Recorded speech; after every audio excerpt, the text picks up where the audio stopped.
Então vamos no capítulo 6, a partir do verso 7 até o verso 14. Todos os presidentes do reino, os prefeitos e sátrapas. O que era sátrapa? Sátrapa era um governo, um governador responsável por uma província. E o que é uma província? Província era uma divisão de regiões no império.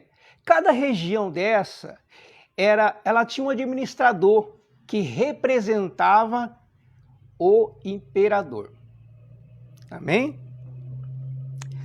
Todos os presidentes do reino, os prefeitos e sátrapas, conselheiros e governadores concordaram em que o rei estabeleça um decreto e faça firme o interdito, que também quer dizer mandamento, que todo homem que, por espaço de 30 dias, fizer petição a qualquer Deus ou a qualquer homem, e não a ti, ó rei, seja lançado na cova dos leões.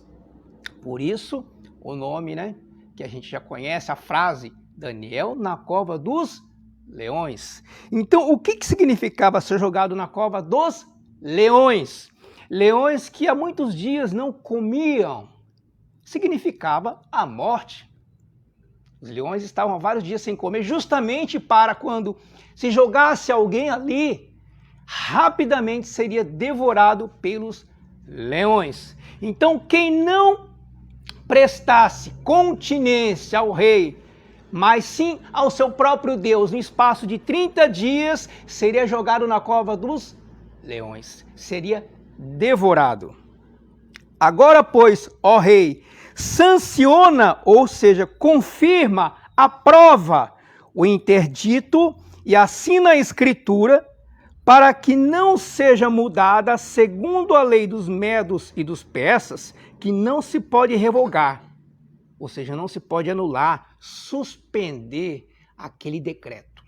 Ele é irrevogável. Amém? Por esta causa, o rei Dario assinou a escritura e o interdito, que é o mandamento. Daniel, pois, quando soube, Daniel ficou sabendo. Ele ficou sabendo do decreto. Quando soube que a escritura estava assinada, entrou em sua casa e em cima no seu quarto, onde havia janelas abertas do lado de Jerusalém, 3 vezes por dia. Quantas vezes? 3 vezes por dia. Se punha de joelhos e orava e dava graças diante do seu Deus, como costumava fazer. A ênfase desta passagem é que, mesmo diante do decreto que poderia levar Daniel à morte, caso fosse descoberto orando, ele não mudou a sua rotina.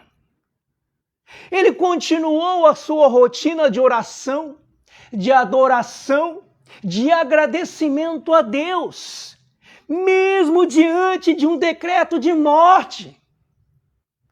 Mas por que armaram essa cilada para Daniel? Por que planejaram tudo isso contra Daniel? Porque vocês imaginem o seguinte: Daniel era um estrangeiro e ele veio como escravo para a Babilônia.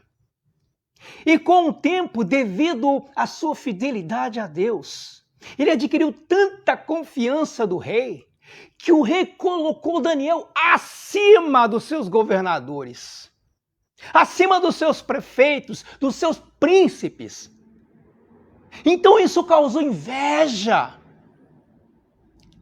naqueles que tinham autoridade, que estavam abaixo de Daniel, que eram subordinados de Daniel. Mas Daniel não pediu para ser, o que ele acabou sendo, autoridade sobre as outras autoridades. Foi uma consequência da fidelidade para com Deus. E isso causou inveja. Vocês imaginam o seguinte, de repente começa a trabalhar aqui um rapazinho, começa a trabalhar aqui, digamos que ele veio do Paraguai, que aparentemente é um país menos favorecido que o Brasil, sem saber nada, sem conhecer nada, e de repente ele começa a aprender muito mais que vocês, começa a ganhar a confiança da clientela, e eu coloco ele como gerente, acima de vocês, que já estão há mais tempo. Então isso que aconteceu lá, só que esses que trabalhavam para o rei, que serviam o rei abaixo de Daniel, ficaram com inveja e procuravam uma forma de prejudicar Daniel, mas não encontravam, porque Daniel era fiel em todo o seu trato. Daniel era fiel. Então eles disseram, nós temos que achar uma brecha na própria lei. Foi onde que armaram essa cilada para Daniel.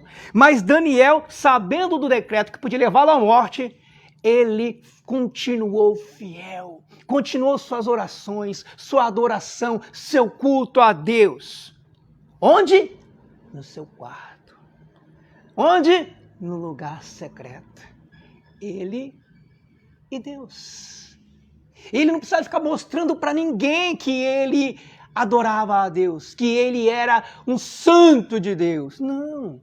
Mas no dia a dia, nas suas atitudes, as pessoas viam a presença de Deus.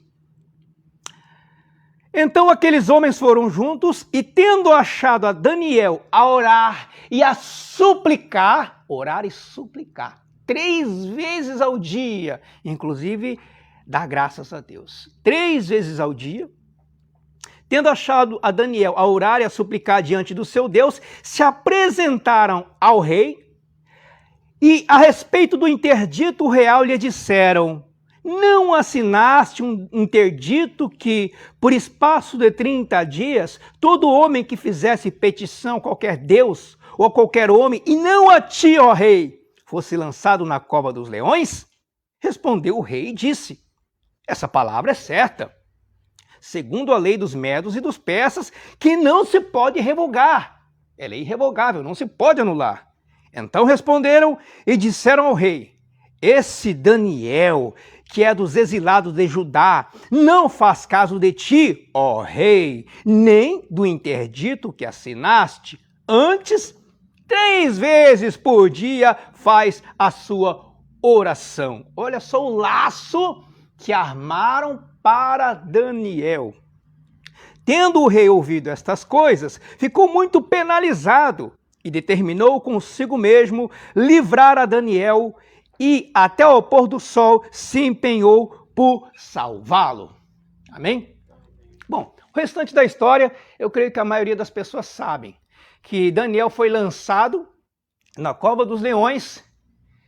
No outro dia de manhã, o rei foi lá. Daniel estava vivo. Não foi devorado.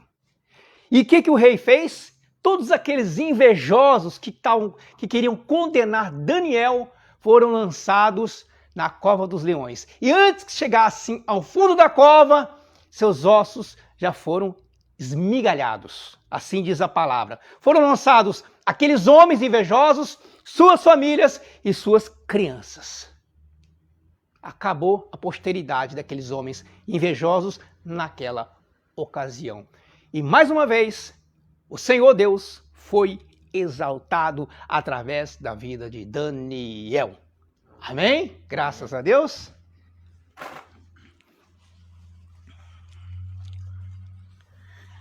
Em o nome do Senhor e Salvador Jesus Cristo, graças te damos, Senhor, por começar o primeiro dia de trabalho de 2022, debaixo das tuas asas, debaixo da tua direção, da direção do teu Espírito. Santo Deus, guarda, Senhor, guarda-nos de todo mal, não nos induzas ao pecado e usa-nos como instrumentos da tua glória.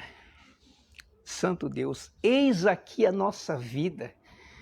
Senhor, muda o que tem que ser mudado em nossa mente, em nosso coração, transforma.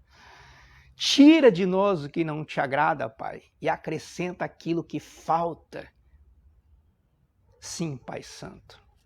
Nós colocamos nas tuas mãos a nossa vida, a nossa família, esse homem, essa mulher que ouve esta oração nesse momento, colocamos nas tuas mãos.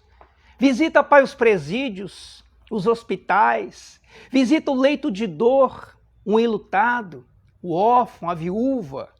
Senhor, dá forças ao fraco, levanta aquele que está caído e prostrado, sem forças, nem para orar.